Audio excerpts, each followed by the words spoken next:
With your CIGTV News Update, I'm Donna Bush. Glad you could join us on this Monday evening. Today is World Cancer Day, a day when organizations around the world work to raise awareness about prevention as well as to share much needed public information. Every year, millions and millions of people around the world are diagnosed with various types of cancers. Here in the Cayman Islands, the Ministry of Health joined the Cayman Islands Cancer Society in bringing more awareness about the day and its importance. Oftentimes we forget that there are several different cancers that affect many individuals. So this day is to recognize every individual cancer and also to increase awareness and provide services. And the theme for 2019 is I Am and I Will. And that is it's a worldwide banner that everyone is doing today to sort of encourage the governments worldwide to press on and help us in the awareness campaign against cancer. Here at the Cancer Society, it is our duty to raise awareness about the serious issue in our community. And we've had family, friends, colleagues, loved ones, no doubt have been touched by cancer at some point in their lives, and we're here to support them. And we appreciate the government support that we've received to date. And just to be out here today to witness this has been very, very good. To highlight some of the amazing work that the Cancer Society is doing in the Cayman Islands. There's a lot of different cancers out there, and today with World Cancer Day, it's really about recognizing awareness and prevention for all different types of cancers. We have October, which is Breast Cancer Awareness Month. We have November for prostate cancer awareness. But today it's really about recognizing that there's a lot of different types of cancer. There's a lot of people out there who might be suffering with different types of cancer, but also to raise awareness so that people can take preventative steps and know what to look for. Well, World Cancer Day and the Cancer Registry have the same goals, which are to prevent cancer and manage it as best we can. And the way the registry does that is to ask cancer survivors within the Cayman Islands to give us just a little bit of their information. And once we have a solid foundation of information, that allows medical professionals, health professionals to do everything possible to mitigate cancer risk in Cayman. Now, to mark World Cancer Day, lavender flower pots containing aloe plants were placed on the steps of the government building. Lavender is the color of all cancers. Now, the project itself is the brainchild of the Cayman Islands Cancer Society, who again reached out to the ministry for support. And we invite you to join us tomorrow night here on our daily news update when we hear more from the HSA's cancer registrar on what they're doing.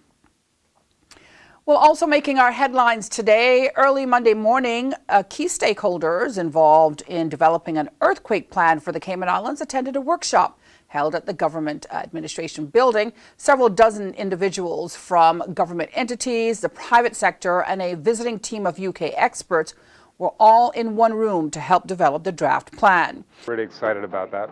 Earthquakes, obviously, is a hazard that doesn't occur very frequently, and that's part of the challenge in preparing and actually getting our response and recovery right. So if we have this plan in place, it gives us the steps, the guidelines, the standard operating procedures that when an earthquake does occur, we can respond in an appropriate and efficient way. It's quite a complicated process. There's so many different moving parts, so many different aspects to it, whether it's communication, debris clearance, search and rescue operations, recovering people. Hopefully we're not going to have collapsed buildings, but we have to look at possibilities like that. How the police will possibly need to close roads, evacuate people. Another key aspect of it is the medical response side of it. If we have many injuries, possibly a mass casualty event, we've got to ensure that the medical response aspect is efficient and we save as many lives as possible. Last Friday, as a lead up to the Monday workshop, staff from the Hazard Management Cayman Islands, Computer Services and Facility Management departments all came together to do a live drill. Officials tell us that the aim of these types of drills is to ensure that staff from any one of these government departments are prepared to respond to a disaster caused by earthquakes at any time. We need that local input from the people here on the ground, that people like CUC, the petroleum distributors, lands and survey, planning department. So they're going to be getting that input from local stakeholders, and then that will help us draft a good plan, hopefully that will serve the Cayman Islands well should we be impacted by an earthquake. The visiting team from the United Kingdom is sponsored by the Foreign and Commonwealth Office to assist the overseas territories with such plans. And that ends today's news update here on CIGTV. If you missed it, we encourage you to go to the Cayman Islands Government Facebook page as well as the CIG Television YouTube channel to see the details there. For now, I'm Donna Bush, as always, wishing you a safe and wonderful night, and bye-bye for now.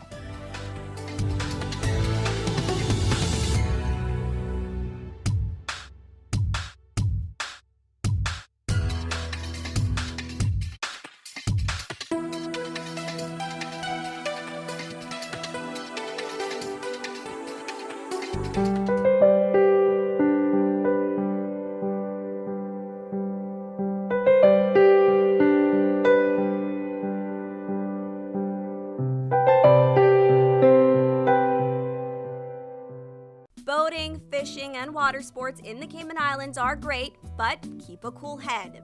Here are 7 tips for fun and safe sea outings. Number 1. Use a checklist to plan your outing. Check the weather forecast, make a float plan, and share it with someone who is remaining on land, stating where you're going, with whom, and when you're expected to return. Visit your nearest marine supply store to get your safety gear. This includes signaling mirrors, whistles, and a flare kit.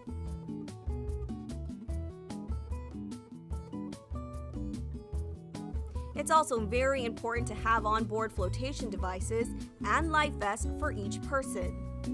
There are different types of vests. Some are for water sport activities such as snorkeling, and others are for going on offshore boating or on fishing trips. Number 2. These items can be lifesavers in case of an accident or bad weather. Number 3. Use a motor kill switch, especially if you're boating alone. In case of a leak or breakdown, always stay with the boat until help arrives. If you capsize, an emergency beacon or locator device can send a distress signal to inform the authorities of your location. Larger flares will indicate distress to a boat, airplane, or search and rescue officials. Number 4. In addition to sunscreen, food, and beverages, it would be smart to have a cell phone. Make sure your marine radio works. Cayman boaters use Channel 16 to communicate. Number 5. Also, don't forget your anchor and sufficient rope. Number 6. Boat operators should be familiar with the local waters and reefs, as well as the capabilities and functions of the vessels they are using. Always obey the rules of the sea and the marine environment, and have courtesy for others. Number 7. Alcohol and salt water do not mix, especially if you're the captain. Some useful contact numbers are 911. The RCIPS Marine Base is 649-7710, and the Port Authority is 949-2055. Smooth sailing, all!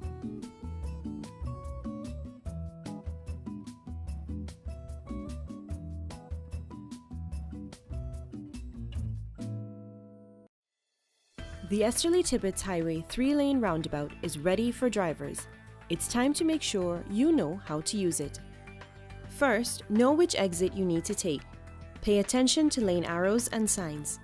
Make sure you use your signal to change lanes or exit the roundabout. To turn left, you always approach in the left-hand lane and indicate left. To drive straight ahead, you need to be looking out for signs and road markings indicating which lane to use. Get in one of the lanes marked with a straight-through arrow. If turning right, you must use the right-hand lane and indicate accordingly. To use the roundabout safely, remember these 3 tips. Know your exit, pick your lane, and signal to make your turn.